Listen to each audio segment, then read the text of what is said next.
नमस्ते। कल हम लोगों ने एक पहली क्लास अंग्रेज़ी में और दूसरी मिक्सचर में, तो अभी हिंदी में कर लेते हैं, ठीक है? इम्पैक्ट ऑफ स्पिरिचुअल लाइफ, आध्यात्मिक जीवन का हमारे जीवन पे क्या प्रभाव पड़ता है। आध्यात्मिक जीवन की तरफ दो प्रकार के लोग मुड़ते हैं। धार्मिक जीवन यानी रिलीजियस लाइफ, धार्मिक जीवन is not the right word, क्योंकि धर्म एक ऐसा अनूठा शब्द है जिसका कोई इक्विवेलेंट नहीं है इंग्लिश में। लेकिन आध्यात्मिक जीवन की तरफ दो प्रकार के लोग मुख्य रूप से मुड़ते हैं। एक, जैसा कि बुद्ध देव ने बताया कि जीवन में दुख है और दुख से हमको, पीड़ा से मुक्ति चाहना, ये हर किसी के हृदय में तमन्ना होती है, इच्छा होती है। और बड़ा विचित्र ये बात है कि इच्छाओं के कारण दुख है और दुख से मुक्त होने की इच्छा होती है। खैर, जो भी हो इसको सूक्ष्म अहंकार कहा गया है। जो अंतिम अहंकार होता है वो मुक्ति का अहंकार होता है, इसको आध्यात्मिक उसमें। खैर, तो वो उस पीड़ा से, कष्ट से मुक्त होना चाहते हैं और उन्होंने डॉक्टर का, वकील का, पुलिस का और पॉलिटिशियन का और प्रीस्ट का भी, पंडितों का भी दरवाज़ा खटखटा लिया है।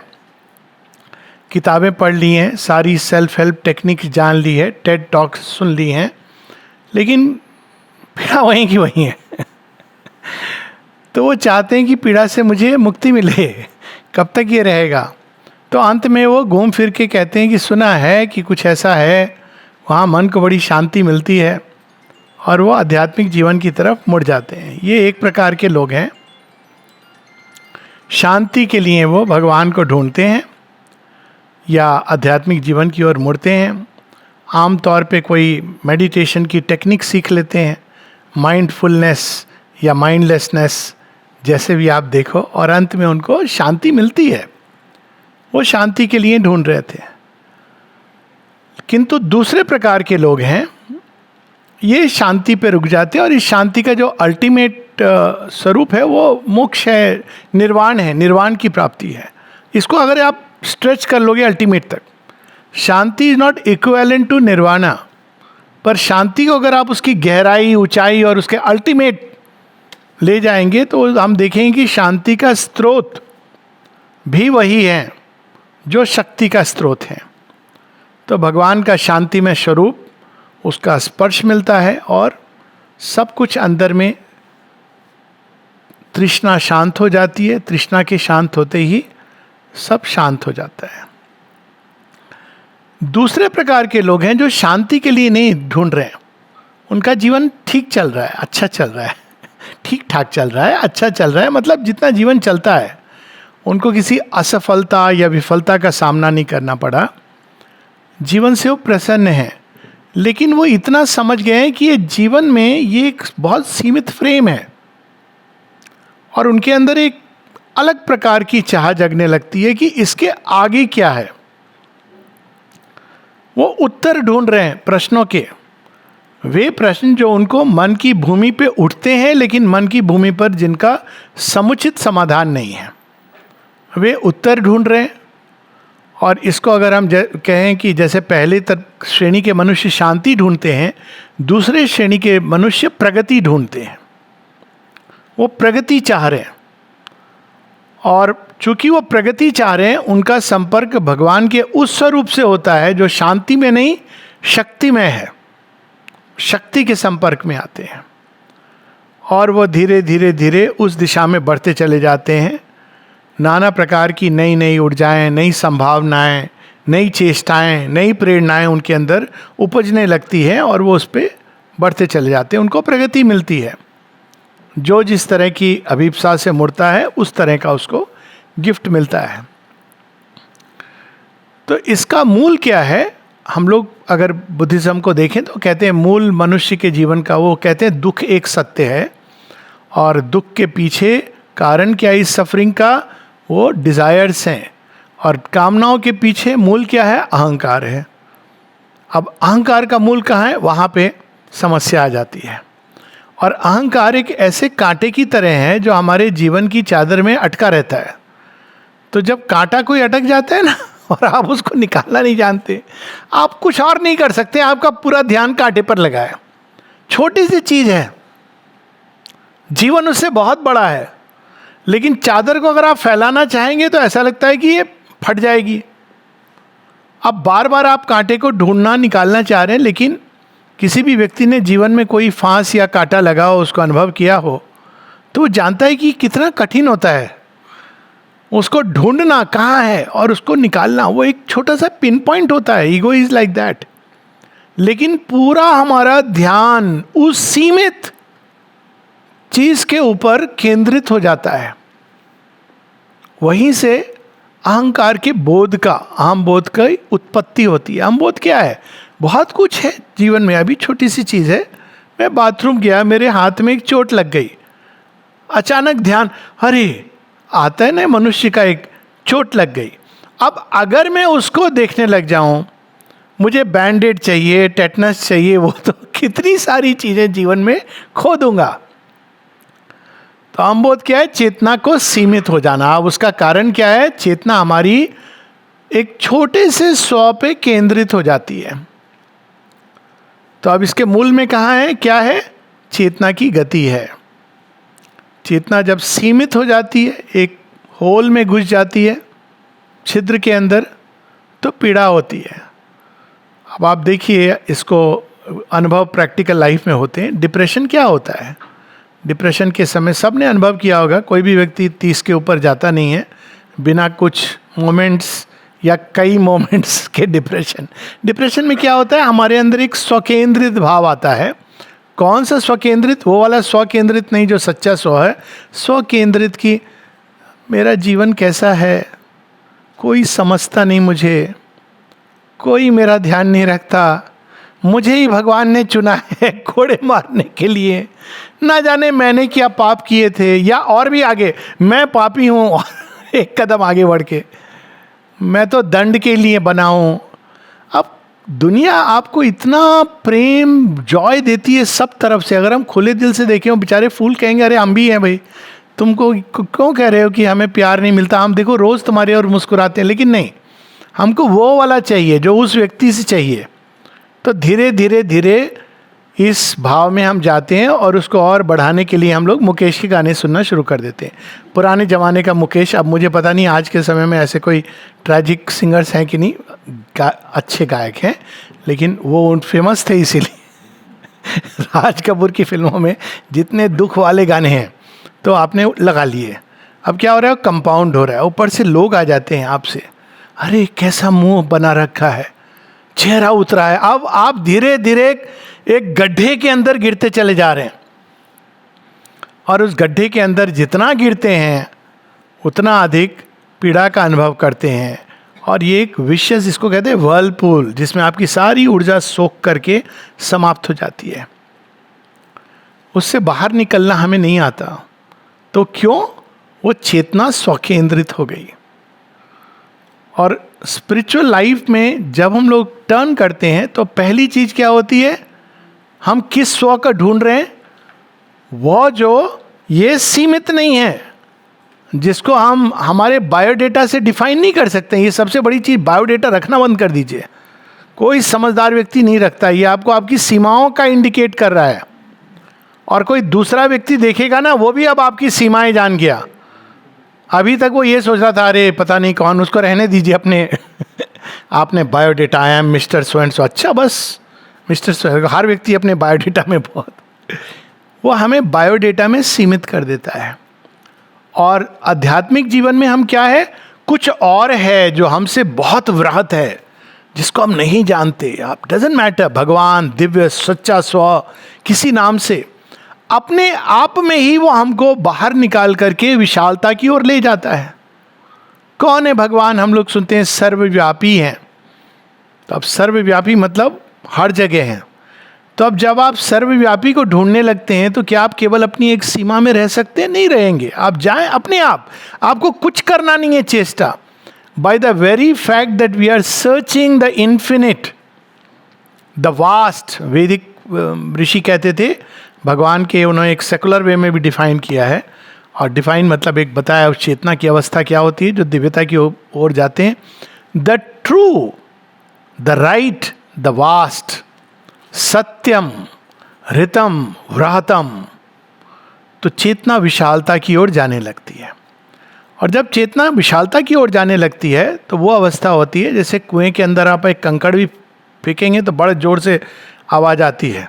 जैसे कुछ लोग होते हैं ना, छोटी सी बात पर इतना टची हो जाते हैं, गुस्सा करते हैं कि आपको लगता है चुप ही रहो भाई, पता नहीं किस बात से परेशान हो जाएंगे. कुएं की तरह. दूसरे होते हैं जो नदी की तरह. आपने पत्थर फेंका, कौन है, कोई बात नहीं, फिर बह गया पत्थर. और तीसरे होते हैं समुद्र की तरह. न्यूक्लियर एक्सप्लोजन हो गया, थोड़ी देर के लिए समुद्र के अंदर हिलडुल हुआ, उसके बाद समुद्र वैसा का वैसा अपने खेल अटकेली खेल रहा है. तो चेतना विशाल होने लगती है. और चेतना विशाल होने के ये परिणाम होते हैं. ये नहीं कि इन परिणामों के लिए हम लोग करते कि हमको शांति आ जाए, पर स्वाभाविक है कि चेतना जितनी विशाल होगी उस अनुपात में हम अपनी पीड़ाओं से, दुख क्लेश से मुक्त होने लगते हैं. क्योंकि इनका मूल क्या है? चेतना की शुद्धता. चेतना जितनी विशाल होती है, एक समय आता है जब मृत्यु, अरे क्वीन एलिजाबेथ वन की कहानी है ना कि डेथ कैन वेट, प्रतीक्षा करने दो, अभी मुझे अपने सब्जेक्ट्स का ध्यान रखना है.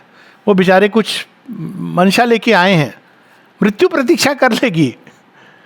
और यहाँ तो हम लोग कब आएगी नहीं आएगी, पर हर समय उसका मृत्यु का जाप करते हुए हम लोग जीवन जीते हैं. अरे हमें कुछ हो गया तो हमारे बच्चों का क्या होगा. फिर ये भी होता है हमें कुछ हो गया तो हमारे बच्चे हमारी देखभाल करेंगे कि नहीं. इसी में कुछ हो गया, और वो विशालता हमको मुक्त कर देती है. तो पहली चीज़ जो होती है, चेतना को विशाल करती है.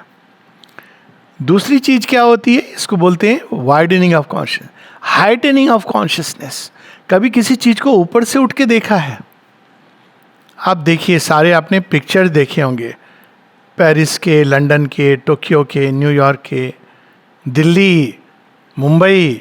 ऊपर से कितनी सुंदर लगती है दिल्ली. नीचे में वो सांस लेने में तकलीफ हो रही है वो. ऊपर से ऐसे धरती कितनी सुंदर लगती है. ये जो ड्रोन व्यू होता है ना जीवन का, वो भी होना चाहिए. क्योंकि उससे क्या होता है कि हम चीज़ों को एक हाइट से देखते हैं, और जब हम एक हाइट से देखते हैं तो वो बहुत चीज़ें जिनको हमने बहुत बड़ा बना के रखा है वो छोटी हो जाती हैं, गौण हो जाती हैं. किसी ने जैसे कहा है ना कि एक लाइन है, अरे छोटी लाइन है, अरे दूसरी लाइन बड़ी खींच दो, इसको मिटाने की क्या ज़रूरत है. आपने देखा है बच्चों के साथ क्या होता है, जब आप थोड़े बड़े हो जाते हैं, जब माता पिता होते हैं वो बच्चों को कैसे देखते हैं, ये इसमें ये प्रॉब्लम वो प्रॉब्लम है, तो बच्चा कहाँ जाता है? दादा दादी के पास. दादा दादी क्या कहते हैं? पापा को कहते हैं, अरे तू भी तो ऐसा था, कहते हैं ना, अक्सर कहते हैं. क्यों? अब वो हाइट, उनके विजडम में बड़े हो गए. तो बड़े होकर के जब वो देखते हैं तो क्या हृदय में आता है? बड़ी सुंदर एक हिंदी में कहावत है, क्षमा बड़न को चाहिए, छोटन को उत्पात. तब आप इस तरह से देखते हो, अरे ये उत्पात करेगा, इसमें क्या है, मेरा स्वभाव है क्षमा. यहां आप क्षमा कोई सोच विचार के नहीं कर रहे हो, गुस्सा आ रहा है मैं क्षमा कर रहा हूं, नहीं. ये स्वाभाविक है. आप देखते हो कि भाई कीट पतंगों का स्वभाव है, सांप का स्वभाव है डस लेगा, कुत्ते का स्वभाव है भौंकेगा, आप उसमें पत्थर लेके नहीं चलोगे. तो ये चेतना जैसे जैसे हमारी, इसको कहते हैं ascension of consciousness. Ascension of consciousness क्या है, मैं इसके कई ये अनुभवों में नहीं जा रहा हूँ, लेकिन मूलतः आपकी चेतना जीवन को एक ऊंचाई पे उठ के, और ये ऊंचाई बड़ी अद्भुत ऊंचाई है. ये वो वाली ऊंचाई नहीं है जो आर्टिफिशियल ऊंचाई है. आर्टिफिशियल ऊंचाई में क्या होता है, हम बड़े हैं तुम छोटे हो. ये वो वाली ऊंचाई नहीं है, क्योंकि ये चेतना की ऊंचाई है. और उस ऊंचाई से जब हम जीवन को देखते हैं तो ये अलग नजर आता है. बहुत सारी चीज़ें हैं जिन पर हम बहुत ज़्यादा फोकस थे, वो चली जाती, चीज़ें अपने मूल स्वरूप में दिखती हैं. जैसे फॉर इंस्टेंस आपको पहाड़ दिख रहा है, अरे वाह कितना अच्छा. इवन बिल्डिंग दिख रही है मल्टी स्टोरी, कितनी अच्छी है. अंदर जाएंगे, अरे यहाँ पर ये गंदगी है, जाला है, लिफ्ट नहीं काम कर रही है. ये नहीं कि इन डिटेल्स का स्थान नहीं है, लेकिन एक टोटल व्यू आने लगता है जीवन की, एक समग्र दृष्टि डेवलप करने लगते हैं, एक हम विशालता और ऊंचाई के साथ, जो जिससे बहुत फर्क पड़ता है. तीसरा, चेतना हमारी गहराई में प्रवेश करती है। गहराई में प्रवेश करने का क्या अर्थ है? अर्थ ये है कि रोज हम लोगों को थोड़ी ऊर्जा चाहिए, थोड़ी खुशी चाहिए, गम चाहिए नहीं, लेकिन है खुशी। एक खुशी आपको चाहिए, 2 गम फ्री मिलेंगे। वो जीवन का एक पुराना विधान है। ये बहुत बड़ी कृपा है भगवान की कि कोई भी खुशी अबाधित बिना सफरिंग के नहीं मिलती है। ये कृपा है, नहीं तो आदमी उसी शर्ट में बड़ा खुश होकर पूरा जीवन बिताएगा। दैट इज नॉट, वो प्रगति की बाधक है। तो इसलिए खुशी के साथ वो दुख जुड़ा हुआ है, याद दिलाने को, इम्परफेक्ट है, इसे मत रुक जाना। खैर, हम ये ढूंढते हैं, तो ढूंढने के लिए कहाँ जाते हैं? ये व्यक्ति, ये मिल गया मेरे सपनों का राजकुमार, माई प्रिंसेस, माई चाइल्ड, ये तो मेरे जीवन का सब कुछ। ऐसे हम जीवन जीते हैं। और थोड़े समय बाद क्या होता है, बताने की जरूरत नहीं है, ठीक है। कुछ बातें हम लोग मौन में ही समझ लें तो अच्छा है, और सब समझते हैं, इसलिए हृदय हृदय में मुस्कुराते हैं। तो उसके बाद फिर क्या होता है, तो हम क्या होता है, जीवन में एक सिनिक बनने लगते हैं। हम कहते हैं जीवन ही ऐसा है, कंडेम करने लगते हैं। अरे हम गलत जगह जा रहे थे। हमको अनलिमिटेड की चाह है, ये तो लिमिटेड है। वो तो बेचारा खुद ही ढूंढ रहा है। कोई व्यक्ति लिमिटलेस प्रेम कैसे दे सकता है, लिमिटलेस जॉय कैसे दे सकता है? उसके खुद के अंदर नहीं है। लेकिन हमारी गहराई में हर चीज का स्रोत है। और इसको बड़े कॉमन सेंस से देखें। अगर इस सृष्टि का ओरिजिन एक है, तो क्या कोई ऐसा पार्टिकल हो सकता है जिसमें उस सृष्टि का ओरिजिन ना हो? द मोमेंट वी से कि हो सकता है, इसका मतलब है कि वो पार्टिकल का एक अलग उद्गम है। Isn't it? यही हमारी श्लोक है ना उपनिषद में, पूर्णमिदं पूर्णमदं पूर्णात् पूर्णमुदच्यते। अब ये क्या है? The full, the whole, the infinite is present in each infinitesimal. कितनी अद्भुत बात है। और उसकी ऊर्जा से सपोर्टेड है, इसीलिए वो इंटरकनेक्टेड है पूरी सृष्टि के साथ। अपने आप में एग्जिस्ट नहीं करता अलग। मनुष्य क्या करता है? हम अलग हैं, सबसे अलग हैं। आपकी एक पहचान, ये सब सही है, लेकिन हम जब अपने को कट ऑफ करके देखने लगते हैं कि सृष्टि, भगवान सब कुछ मेरे लिए बना है, तो वहाँ समस्या होती है। इसका कोर्स करेक्शन हो जाता है। क्यों? हमारे अंदर ओरिजिन को जब हम ढूंढते हैं, जो हमारी गहराई में, हर किसी की गहराई में छिपा है, इवन एटम्स की गहराई में वही छिपा है। लेकिन मनुष्य के साथ ये प्रिविलेज है कि वो उस ओरिजिन के साथ कांटेक्ट कर सकता है। ये अब प्रिविलेज है क्योंकि इवोल्यूशनरी प्रोसेस में मनुष्य वहाँ पे पहुँच गया है, जहाँ अब वो अपने ही ओरिजिन को जान सकता है। इसको कई सिमिली से बताया गया है, serpent biting its own tail इत्यादि इत्यादि। तो हम अपने ही ओरिजिन को ढूंढ सकते हैं। और जब हम ओरिजिन के कांटेक्ट में आते हैं, तो ओरिजिन क्या है? जैसे कल्पना करें हम, वह ओरिजिन जिससे अनेकों अनेकों प्लैनेटरी सिस्टम्स, गैलेक्सीज निकली हैं। एक एक चीज के अंदर वो नॉलेज, ज्ञान, विज्ञान डाला गया है, जिससे कि वो अपना जीवन यापन कर सके। हम कल्पना कर सकते हैं कि उस ओरिजिन में कितनी शक्ति, ऊर्जा, ज्ञान और वह आनंद जो हम देखते हैं, महसूस करते हैं, लेकिन उसका स्रोत नहीं जानते, यहाँ वहाँ खोजते हैं। Can we imagine what that origin is? Doesn't matter, आप किसी भी नाम से बोलो। और उस ओरिजिन में जब हम कांटेक्ट में आते हैं, अपनी गहराई में उतर के, तो फिर हम वही unlimited, limitless, infinite energy, infinite power, infinite consciousness, infinite delight, infinite knowledge के कांटेक्ट में आ जाते हैं। तब हमारा परमानेंट पेट्रोल का चार्जर से जुड़ गई है। अब हमको इधर उधर प्लग करने की जरूरत नहीं है। Now we become like lamps which are radiating light, not looking for where I can plug in to find some light for my self. ये इसको क्या कहा जाता है? Reversal of consciousness. आमतौर पे हम बाहर से ढूंढ रहे हैं, वो हमको अपने अंदर और स्वतः ही मिलता है, क्योंकि वो ओरिजिन है, आपको देगा ही देगा। इसको बहुत तरह से वेदों में, उपनिषदों में बताया गया है। And we cannot even imagine what that life is like, a new life. इसलिए उसको कहा गया है नई चेतना है, नया लाइफ। एक बड़ा सुंदर उदाहरण दिया है माँ ने कि आमतौर पर हम जीवन में, हमारी चादर जब फटती है तो हम क्या करते हैं? नहीं खरीदते हैं। नहीं पैसा है तो हम पैबंद लगाते हैं। दाग लग गया तो हम साफ करते हैं, इधर साफ करते हैं, उधर साफ करते हैं। चादर बहुत दागदार हो जाती है। और स्पिरिचुअल लाइफ क्या है? एक नई चादर, और ये नई चादर उस मटेरियल की जिसमें दाग नहीं लग सकता। कितनी अच्छी चीज है, मतलब आपको वो एक ऐसी चादर है जिसमें दोष का स्पर्श नहीं हो सकता। It is like changing the entire blanket और changing the entire cover that we are sheet, changing the entire sheet. नहीं तो हम अभी तक पैबंद लगाते हैं, पैच वर्क, या उसको सुपर रिन की चमत्कार, या फिर हम उसको बेच के या खरीदते हैं दूसरी, लेकिन वही मटेरियल की होती है, तो फिर वो बात वही होती है, चेंज नहीं होता है कुछ।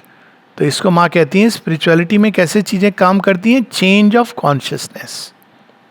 चेंज ऑफ कॉन्शियसनेस जब होती है, जब हमारी चेतना बदलती है, तो हमारी दृष्टि बदलती है।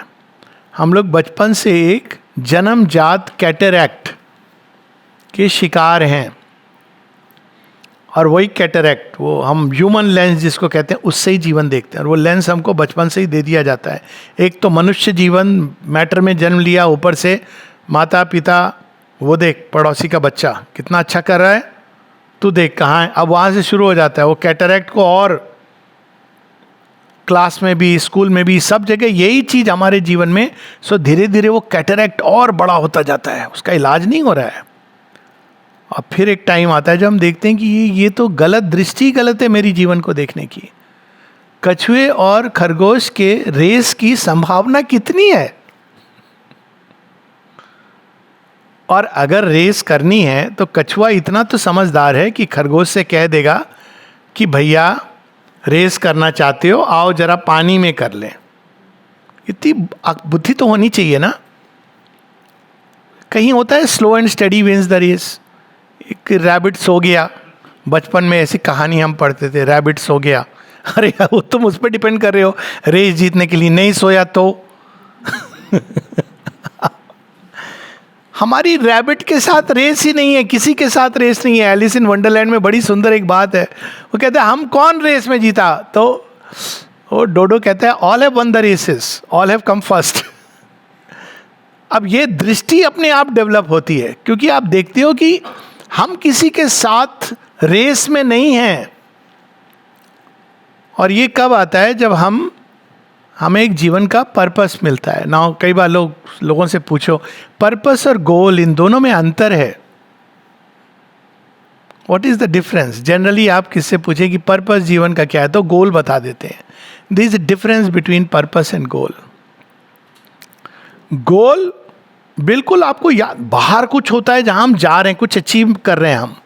मेरा गोल है कि मैं एक डॉक्टर बन जाऊं, उसके बाद में खूब नामी गिरामी डॉक्टर बनूं। वो पर्पस नहीं है, वो गोल है आपका। आप एक लक्ष्य जो आप प्राप्त करना चाहते हो, और लक्ष्य और प्रयोजन क्या होता है? मेरे जीवन का पर्पस क्या है, वो फुलफिल हो।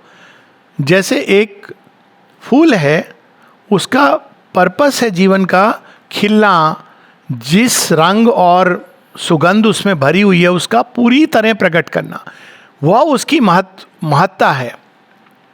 अगर गुलाब बनना चाहेगा सूरजमुखी जैसा, या चमेली बनना चाहेगी सूरजमुखी जैसी, वो थोड़ा करेक्ट सिमिली है, तो प्रॉब्लम होगी। सबकी अपनी जगह है, लेकिन वो प्रयोजन जो है, हमारे जीवन का क्या प्रयोजन है, वो एक अनूठी चीज़ है। वो किसी कंपैरिजन में नहीं होती है, वो बाहर होती ही नहीं है। वो एक आभ्यंतरिक चीज़ है जो हमें डिस्कवर करनी होती है। पर्पस हमारे जीवन का क्या है, हमारे जीवन का उद्देश्य क्यों है हम इस संसार में। जब हम एक बाहरी चीज़ को पर्पस बना देते हैं, वो जिसको गोल हम कहते हैं, तो वो मिलने के बाद फिर हमारा जीवन खाली होने लगता है। तो अक्सर आप पूछेंगे एक एडोलेसेंस में क्या है पर्पस। अभी मैं इस कंपटीशन के लिए तैयारी कर रहा हूँ, उसमें हो जाऊँगा। हो गया, आप डॉक्टर बन गए, अब क्या पर्पस है? अब मुझे अपना एक हॉस्पिटल बनाना है। बन गया। और कोविड के दौरान तो कितने बन गए, 3 साल में बन गए कोविड हॉस्पिटल के नाम पर।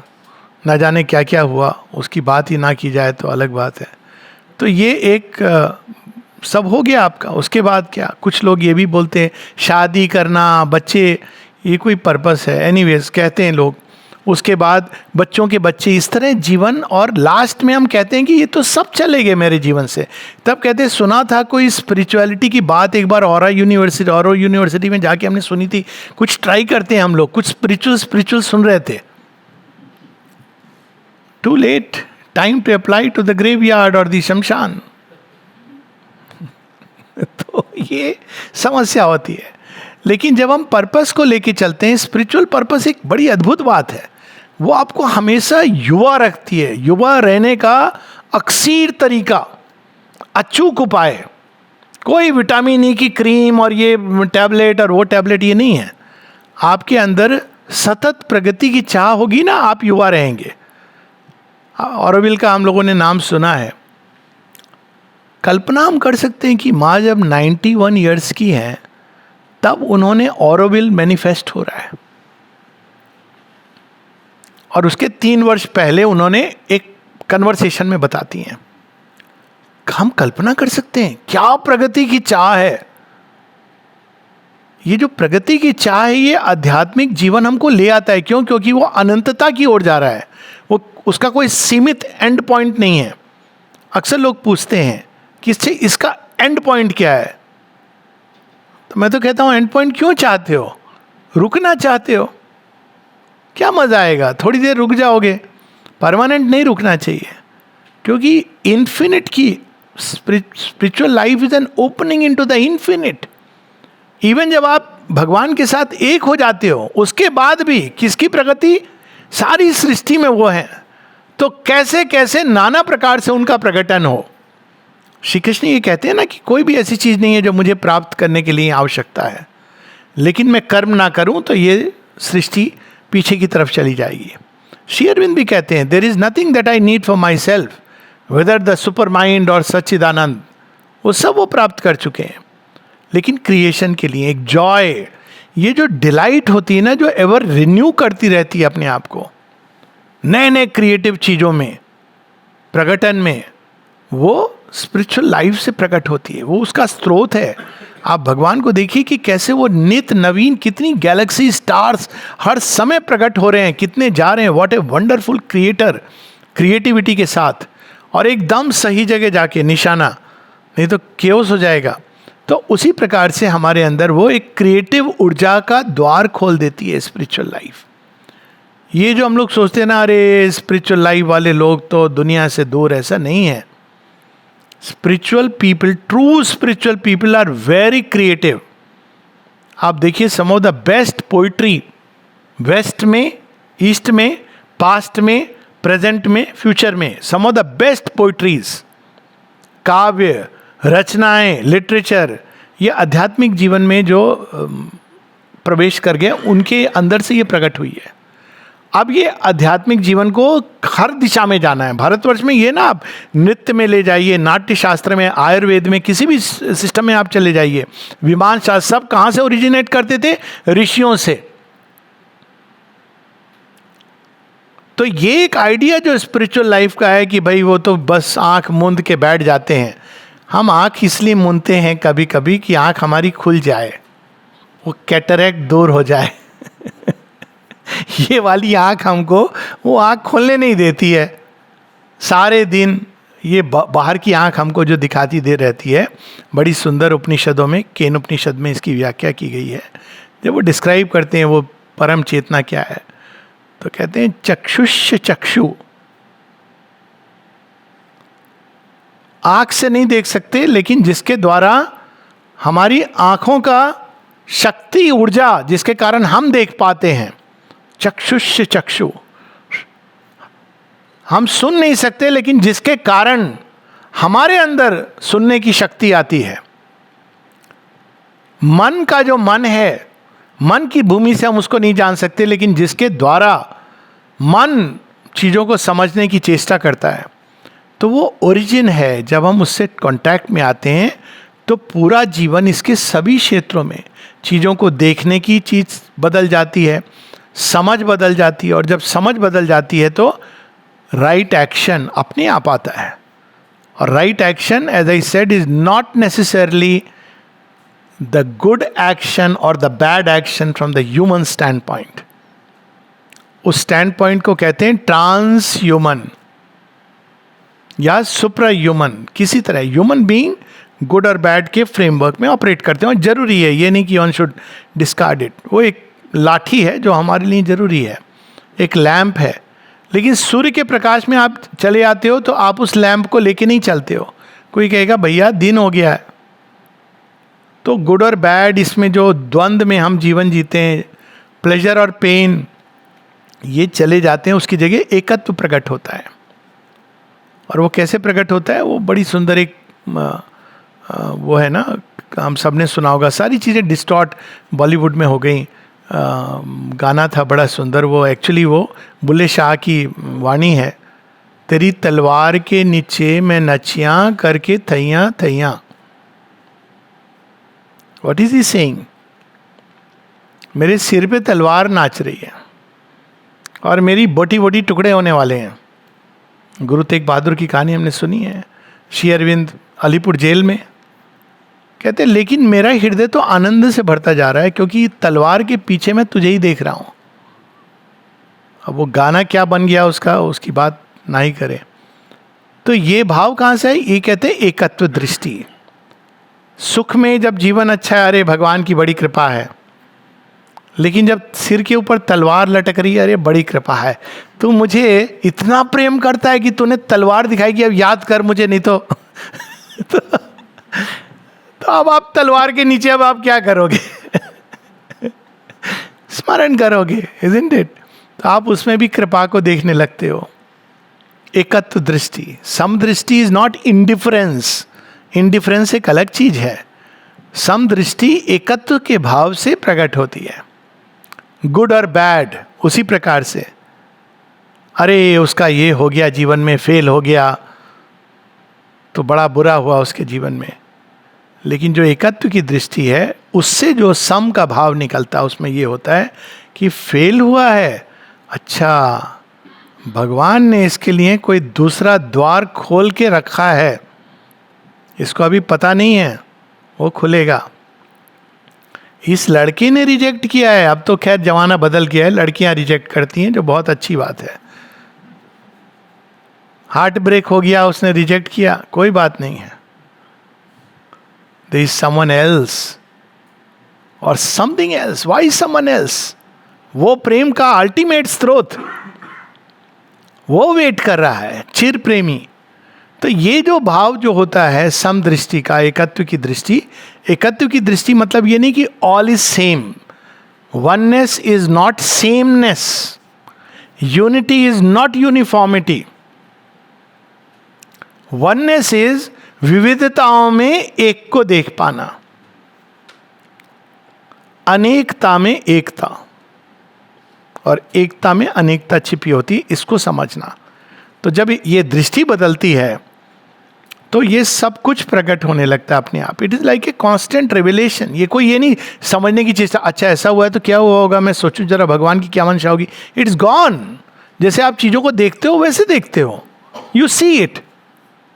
अब आप सोच के नहीं देखते हो, ये आपके अंदर चादर बदल गई, कैटरैक्ट उतर गया, तो बस यू विल सी. और जब हम इस तरह से जीवन को देखते हैं तो right action, right perception, Buddha के जो है ना 8-fold पाथ, उसमें आप देखें बड़े, उन्होंने बड़ी अच्छे चतुराई से लिखी है इस बात को.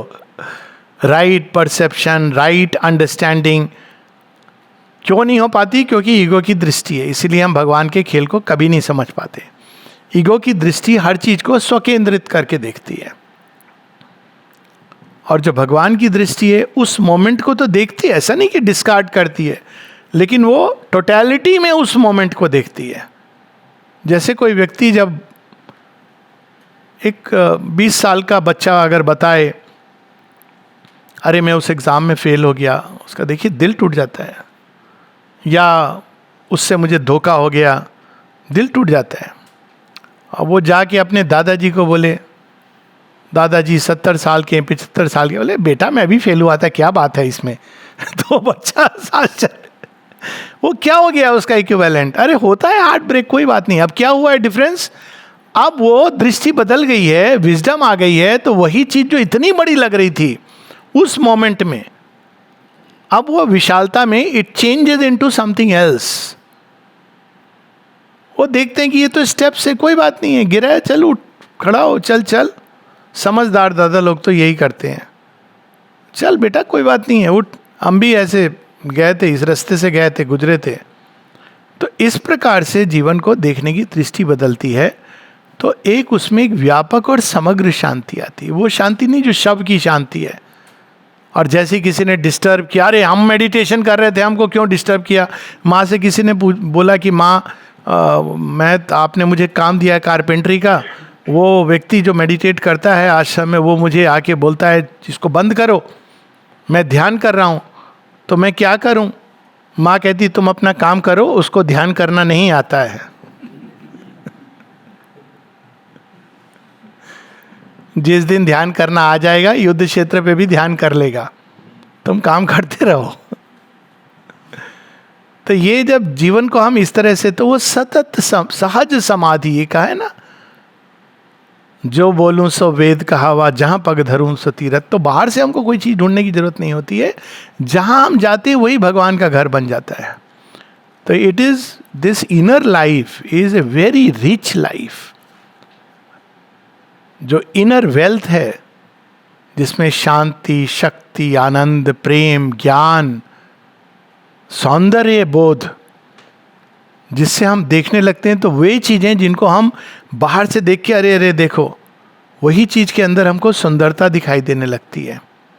देखिए जीवन कितना बदल जाए। अभी तो हम लोग ब्लैक एंड वाइट में ही अटके हुए हैं। कई लोग तो स्किन का कलर कैसा है, भूरा है, उजला है, काला है, तो भाई सबसे अच्छा तो ब्राउन है, मतलब करेक्ट आंच में सिका है। जो कम है, गोरा है, मतलब ठीक से सिका नहीं। जो काला है जल गया। लेकिन वो हमारे इंडियंस का तो ज़्यादातर करेक्ट आंच में जो रोटी का कलर होना चाहिए। अब ये विजन बदलता है आपको। ये तो दिस वे आप हंसते हो जीवन के ऊपर, क्योंकि आप कहते हो किन चीज़ों पे हम इतना शोक विलाप, ये चला जाता है। बड़ी सुंदर एक बात बताई है ईश उपनिषद में, तत्र को मोह क शोक एकत्वम अनुपश्यत। कैसा मोह, कैसा शोक, जब हम एकत्व में जीते हैं।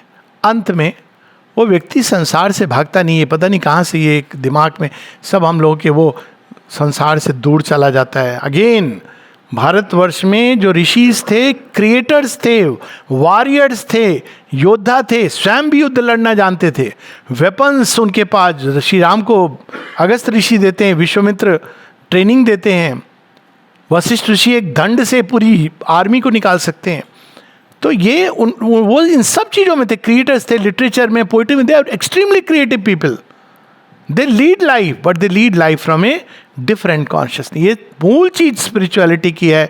It's not withdrawal from life but a change of life. और जीवन कैसे बदलता है, when there is a change of consciousness. तो एक बहुत ही अद्भुत और ना केवल एक सत्य प्रकट हो रहा है हम सबके सामने, बल्कि उससे हमारा जीवन हर लेवल पे इम्पैक्ट करता है। ये एक ऐसी चीज नहीं है जब हम केवल थोड़ी देर शांत हो गए, नहीं। शिव की शांति, जब वो संहार भी करते हैं, पूरी पृथ्वी में तांडव कर रहे हैं, तो भी उस शांति में है। तो उसमें हम प्रवेश करने लगते हैं, जहां रेस्ट एंड एक्टिविटी ये साथ साथ चलती हैं। फोर्स और शांति ये दोनों एक साथ चलती हैं। भगवान की चेतना में ये दोनों एक साथ हैं। हमारे चेतना में या तो ऐसे होगा या वैसे होगा। तो ये जो एकत्व में प्रवेश है, ये इसका मूल चीज है। आध्यात्मिक चेतना हमको एकत्व में ले जाती है, जिसके कारण और कई चीज़ें होती हैं। नया ज्ञान प्रकट होने लगता है, इंट्यूशन, जिसके कारण हम चीज़ों को डायरेक्टली देखने लगते हैं। वो जो हम दिमाग के एनालिसिस से नहीं समझ पाते हैं, वो डायरेक्टली इंट्यूशन हमको दिखा देती है। एक ऐसी श्री अरविंद इसको कहते हैं स्टैब ऑफ लाइट, जो एकदम चीज़ों की गहराई में। और चूंकि हमारा जीवन अंदर से शांत और सामंजस्यपूर्ण, हारमोनियस होने लगता है, तो बहुत सारे रोग जो डिसहार्मनी के कारण हैं, जो शरीर के अंदर जड़ लेके बैठे हुए हैं, that they are more difficult. बहुत सारे आंतरिक डिसहार्मोनी के कारण है, वो अपने आप चले जाते हैं, क्योंकि हमारे पास उनको ठीक करने की वो संजीवनी बूटी हाथ में लग गई है। तो डॉक्टर का बिल बच जाता है। तो ये सारी चीज़ें स्पिरिचुअल लाइफ के साथ आती हैं। ये पैकेज है, पीस मिल नहीं आती है। मूल चीज़ है चेंज ऑफ कॉन्शियसनेस। चेतना बदली तो ऑटोमेटिकली सारी चीज़ें एक साथ अपने अंदर चेंज होनी प्रारंभ हो जाती हैं। ये एक बैकग्राउंड है। 10-1 मिनट हम लोग रखते हैं। कोई प्रश्न अगर हैं तो I will be happy to. हाँ बोलिए। कोई बात।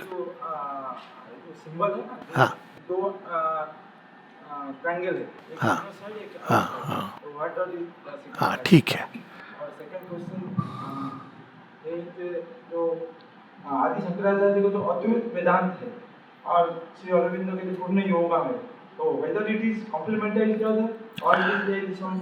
ठीक है ठीक है। पहली चीज सिंबल का जो बात है, सिंबल एक रियलिटी को प्रकट करने का एक माध्यम होता है। इस पर एक बहुत विस्तार में टॉक मिल जाएगी आपको वैसे औरोमा पे, तो मैं विस्तार में नहीं जाऊंगा। लेकिन मूल रूप से ये जो श्री अरविंद ने जैसे जीवन के सत्य को देखा है वो प्रकट कर रहे हैं।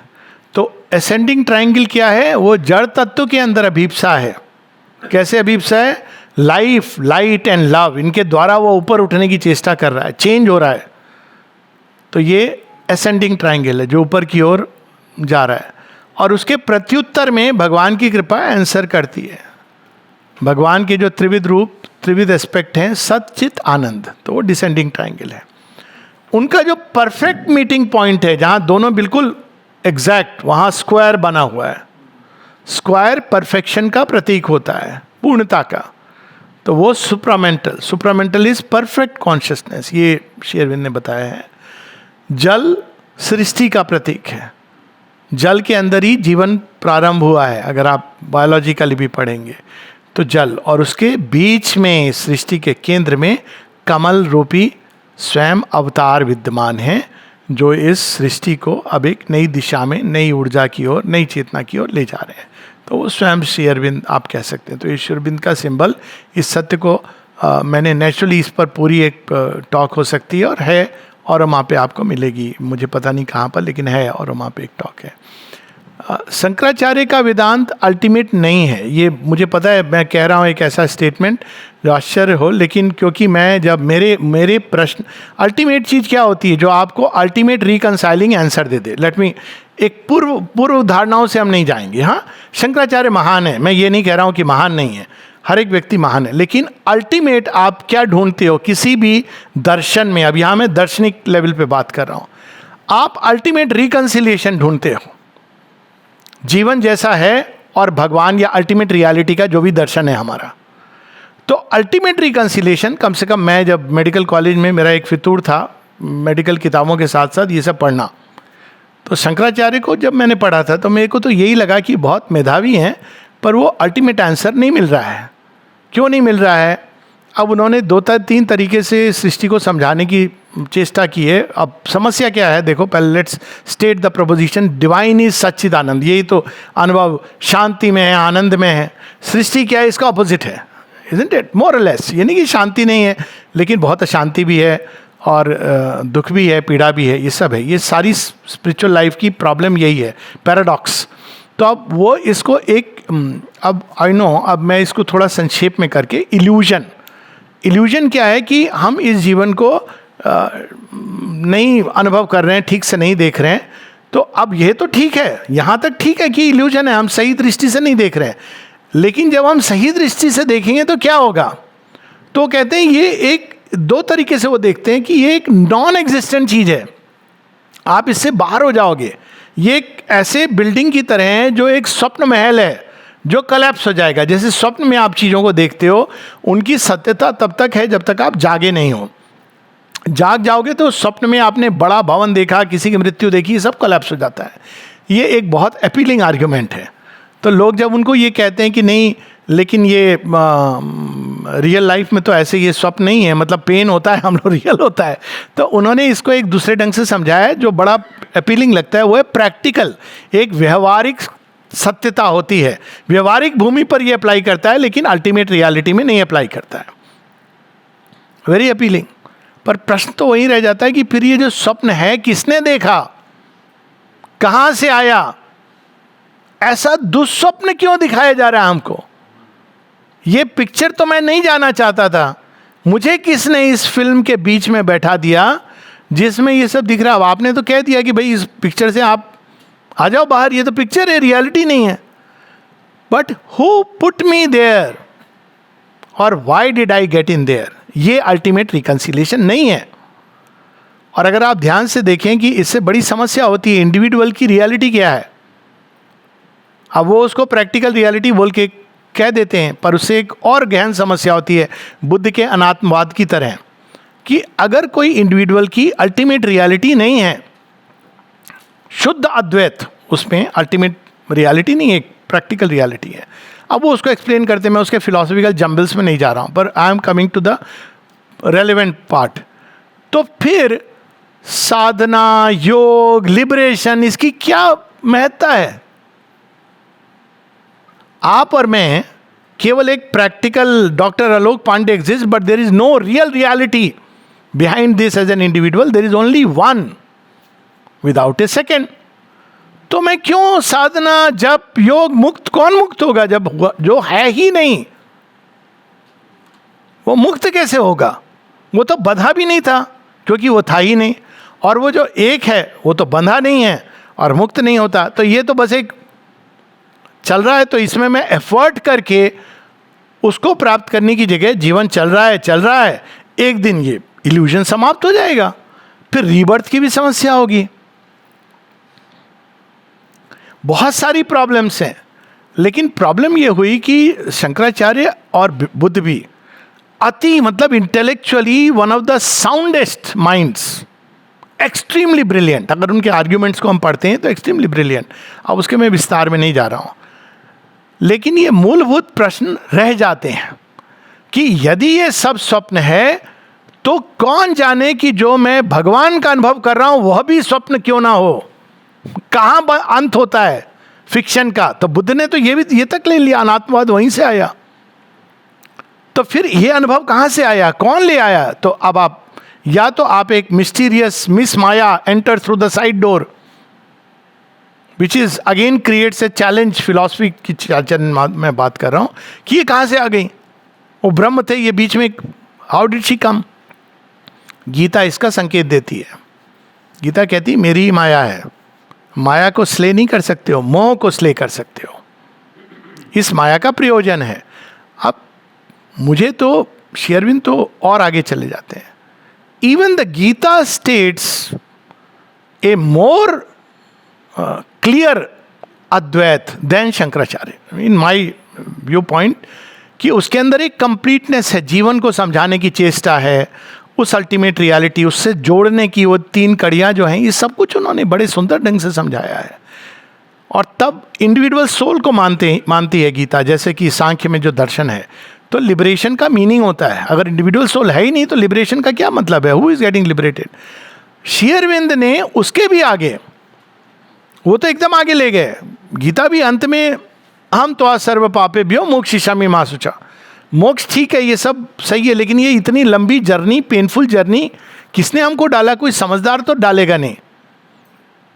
कोई भी पिता माता आपको एक कष्ट के बीच में नहीं धकेल देंगे, अंत में यही बोलेंगे कुछ लोगों को, अब हो गई तुम्हारी ट्रेनिंग बड़ी कष्ट वाली है, बाहर आ जाओ। पापा आपने क्यों भेजा था मुझे? नहीं ऐसे वैसे चले गए थे, हो गया, एक इल्यूजन था। आप क्या बोलोगे? What kind of dad you are, है ना? तो अब ये क्या पर्पस था इस सारी सृष्टि का, और इसकी परिणति क्या है? ये श्री अरविंद बताते हैं कि there is a deep purpose. ये रैंडम गेम लगता है, माइटी मदर विम्स, तो वो इसलिए बता पाते हैं क्योंकि वो शक्ति पक्ष को इन लोगों ने टच नहीं किया। सृष्टिकर्ता वो ठीक है, लेकिन वो शक्ति क्यों गई? वेदों में इसका हिंट है, लेकिन उसको पिकअप नहीं किया इन लोगों ने, इन्होंने एक अंग से देखा।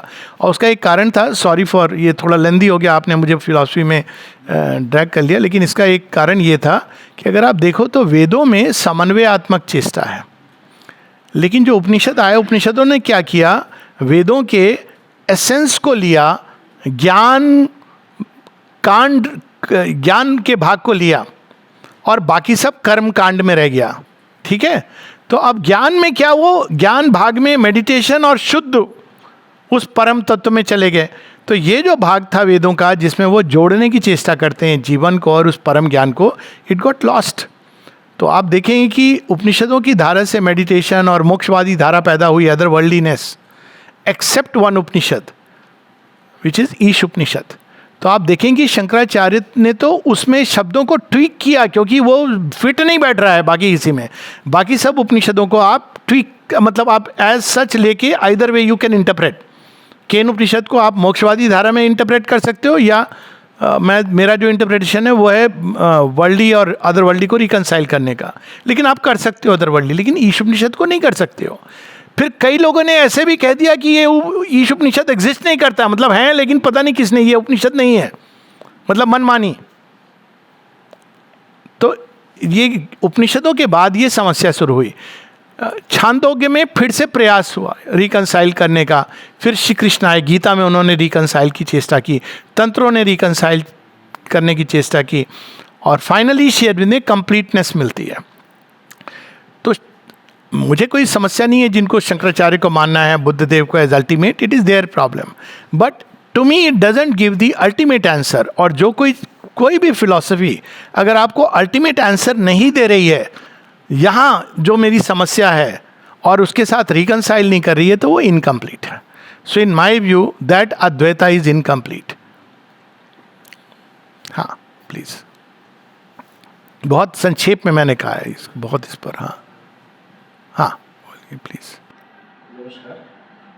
अरविंद जी ने, महर्षि अरविंद जी पूर्व जन्म, अभी जो हम जी रहे हैं, और पुनर्जन्म, उसके बारे में। ठीक है, ठीक है। अगेन इस पर मैं आपको sorry it may look like, but क्योंकि उसमें विस्तार से ये सारे विषय हैं, और वहाँ पे इस पर कई टॉक्स हैं मेरी, पुनर्जन्म के ऊपर, रीबर्थ के ऊपर। श्री अरविंद ने तो लिखा ही है जगह जगह, but to make it very short, हाँ पूर्वजन्म है। अगर आप इंडिविजुअल सोल की बात करेंगे तो पूर्वजन्म बिकम्स ए स्पिरिचुअल नेसेसिटी, क्योंकि फिर वो इंडिविजुअल सोल कहाँ से आई और उसका अंत के बाद क्या होना है। तो rebirth becomes a logical necessity if nothing else. तो वो इस बात को बिल्कुल पुष्टि करते हैं, केवल वो मानते नहीं हैं। कई लोगों के केस में वो ही कुड से इवन, अब आई थिंक आपको ही माने, जब ब्लेसिंग पैकेट हाउ मेनी, ये आपके साथ ही घटना हुई थी, अब देखिए अब पता चल रहा है हाउ मेनी। जब ब्लेसिंग पैकेट दे रहे थे, चंपकलाल जी ने कहा मदर मोर ब्लेसिंग्स, तो mother लाव्ड and said how many more, फिर उनको खूब सारी ब्लेसिंग्स दी। अब देखिए वो ब्लेसिंग्स का परिणाम she could see at that point of time. और कई ऐसी कहानियाँ हैं जहाँ they could see the past and the future, और उसमें मैं नहीं जा रहा हूँ क्योंकि वो एक अलग भूमि है, डिवोटीज की भूमि है, जहाँ हम जान सकते हैं। पर they very much not only believe, they knew about the past and the future. पर सैद्धांतिक भूमि पर फ्यूचर क्या है, हम हमेशा बेटर एंड बेटर की ओर ले जा रहे हैं। और अगर हम स्वामी विवेकानंद को भी पढ़ें तो यही सिद्धांत सामने आता है। मूल रूप से गीता भी यही कहती है। वो कहती है कुछ लोगों को आसुरिक बर्थ में, स्मॉल परसेंटेज, लेकिन वो भी कहती है वो जब रॉक बॉटम टच करते हैं तो रिकॉइल से वापस आते हैं और वो भगवान के नाम का स्मरण करते हैं। उनको संत का समझना चाहिए, because they have gone through that process. But rebirth एक इवोल्यूशनरी प्रोसेस है। मूल इसका मंत्र ये है कि ये रिवार्ड पनिशमेंट की प्रोसेस नहीं है। भगवान सीईओ की तरह, इवन समझदार सीईओ आजकल कैरेट और स्टिक से काम नहीं चलाता है। वो तो आपको एवेन्यूज देता है क्रिएटिविटी के, और जो क्रिएटिव है उनको आगे बढ़ता जाता है, जो क्रिएटिव नहीं है वो अपना स्टक है। इससे बड़ा आपका पनिशमेंट क्या है। तो उसी प्रकार से rebirth is a evolutionary process for the soul. और वो सोल क्या है, डिवाइन का बीज है। बीज क्या बनेगा, वृक्ष बनेगा। वृक्ष बनने के लिए उसको नाना प्रकार के अनुभवों से, स्टेजेस से, स्टेप से गुजरना है। इसलिए वो एक लंबी यात्रा है जो एक देह के अंदर पूरी नहीं हो सकती है। इसलिए बार बार देह बदलते हैं, हर बार सोल थोड़ी और डेवलप होती है, थोड़ी और डेवलप होती है, थोड़ी और डेवलप होती है। लेकिन मूल रूप से इसकी जर्नी सोल की 2 स्टेजेस में होती है। जैसे एक बीज का फर्स्ट स्टेज है जब वो अंधकार में होता है, लेकिन वो अट्रैक्टेड होता है लाइट की तरफ, इसीलिए वो अपने आप ऊपर की ओर जा रहा है, डिफाइंग ग्रेविटी। जड़ तो चली गई लेकिन वो ऊपर की ओर जा रहा है। ये होती है इग्नोरेंस में हमारी जर्नी, उसमें भी हम प्रकाश की ओर जा रहे हैं। इसलिए श्री अरविंद उसको कहते हैं सबकॉन्शियस योगा। हर व्यक्ति को प्यास तो पूर्णता की है, पूर्ण आनंद, सब प्लस प्लस प्लस, प्यास उसी की है, लेकिन वो गलत जगह ढूंढ रहा है। फिर एक टाइम आता है जब वो धरती के बाहर निकलता है, वो कहता है अरे प्रकाश तो वहाँ है, अब वो सीधा चलना शुरू हो जाता है। That is the bhumi when subconscious yoga becomes conscious yoga. यही डिफरेंस है। और वो तब तक चलती रहती यात्रा जब तक हम उस पूर्णता को प्राप्त नहीं कर लेते जिसका बीज हमारे अंदर सोल के रूप में विद्यमान है। पर्पस क्या है इसका? एक कृष्ण अनेकों कृष्ण बन जाएंगे, एको हम बहुश्याम। One divine wants to become many many many divines. तो अद्भुत होगा वो, तो तब समझ आता है ठीक है, ये जो थोड़ी बहुत टुकाई चल रही है, it is part of the process, it's okay, because you know that the end is something very beautiful. वरना तो अजीब लगता है ये क्या पाप पुण्य में, हमको समझ ही नहीं क्यों, क्या ज्ञान में कर बैठा एक बच्चे ने, उसके लिए 20 साल बाद मम्मी कहती तू 2 साल का था, तूने मुझे धक्का दिया था, आज मैं तुझे पनिशमेंट दूंगी। आपको क्या लगेगा कि कैसी माँ है ये? और भगवान को हम ऐसे ही, तूने पाप किया था 2 जन्म पहले, अरे यार बता तो दो हमें क्या किया था हमने। और हम मानते रहे इन चीज़ों को। भगवान दंड दे रहा है, कैसा भगवान होगा जो दंड देगा? उसके लिए तो दूसरा कोई नहीं है। तो ये सब मिसरीडिंग है, ह्यूमनाइजेशन किया है हमने एक डिवाइन प्रयोजन का। ये क्यों किया जाता है? It is to fill the philosophical gaps in our understanding. क्योंकि हम संसार को कैसे समझाएं? एक और तो हमने कह दिया डिवाइन है, जो फेयर है, जस्ट है, सब कुछ है, लेकिन जीवन ऐसा है तो कैसे समझाएंगे? तो ये एक हमने गैप को फिल किया ह्यूमन लॉजिक से। देखो जैसे हम लोग करेंगे, पनिशमेंट देंगे, रिवार्ड देंगे, तो भगवान भी ऐसे आपको दंडित कर रहा है और रिवार्ड दे रहा है। It is a human misreading into the deep divine intention which is only for progress and evolution. तो श्री अरविंद रीबर्थ की प्रोसेस को इवोल्यूशनरी प्रोसेस समझते हैं। I think it answers Fairlie on a larger scale. Yes, हाँ। द्वैत अद्वैत अलग है, द्वैत अद्वैत विशिष्ट अद्वैत, ये कई धाराएं निकली, एक वेदांतिक स्कूल की धाराएं हैं। तो क्या कहती हैं अद्वैत? इसका एक एग्जाम्पल होता है वेव एंड द सी। तो वेव भी है और सी भी है। तो ये अद्वैत की 2 धाराएं हैं, जिसको आप विशिष्ट अद्वैत कह सकते हैं, कई लोग इसको द्वैत अद्वैत, थोड़ा डिफरेंस हो गया। दूसरा है रिवर एंड द सी। तो रिवर आ रही है, अलग है, अंत में सी में मिलती है, एक है, तो वो द्वैत हो गया। जहां अलग है वो सृष्टि को समझाने का कि भाई this is different, that is different, but there is a way that you can meet and become one through prayer, worship, meditation etcetera. आप एक हो सकते हो, पर मूल स्वरूप में दोनों। अब इसी में बहुत सारी अलग अलग विशिष्ट अद्वैत आता है, जहाँ एक भी हो लेकिन अलग भी हो, जैसे मैंने बताया वेव्स की। फिर आप चले जाओगे कि पानी तो सेम है, पानी का मूल स्वरूप एक है। तो they are ways of explaining, वही रिकनसाइल करने की चेष्टाएं हैं। But ultimately it leaves the practical question unanswered कि राम तेरी गंगा मैली क्यों है? वो ठीक है, मिल जाएगी। पर मैली क्यों है? द्वैत अद्वैत की ये प्रॉब्लम है। Anyways that's not so. हाँ बताइए। Sir, I'll just go out of way. Sir, the, one thing is that I am a very senior professor. Past almost 16 years I am spending for my retirement, and I am very happy to state one thing: that one of the byproduct of my career is the present vice chancellor of this university. That's not an important thing. I have stand up only for one reason. Sir, we have got many, I will not say followers, but your beneficiaries. I have recently worked on this Yoga Sadhana in daily life, and I have come across so many things that I have drawn from you. Your website, your All India magazine is excellent magazine, and it provides lot of things.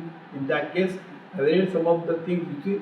So my request now only one, and that I've seen your last talk on this questions and answers based on volume number 29. I would like to request you to bring out something as summarizes of all those things that you said for one from first to 29. That will be very great helpful to us. ठीक है, We are very आपका सुझाव sir आँखों पर और माता जी की प्रेरणा और समय, ये दो चीज़ों का बस मिलना ज़रूरी होता है, तो वो होगा तो निश्चित रूप से ही आएगी। प्रयास है, लेकिन मैं कभी I don't revisit what I have spoken और रिटन, पर आते हैं इस तरह के सुझाव, कोई टेकअप कर लेता है उस काम को, तो निश्चित रूप से यदि इसको होना है तो होगा। लेकिन बहुत सुंदर सुझाव है, आपकी शुभकामनाओं के लिए नमन। सब माता जी की ग्रेस है हम लोग।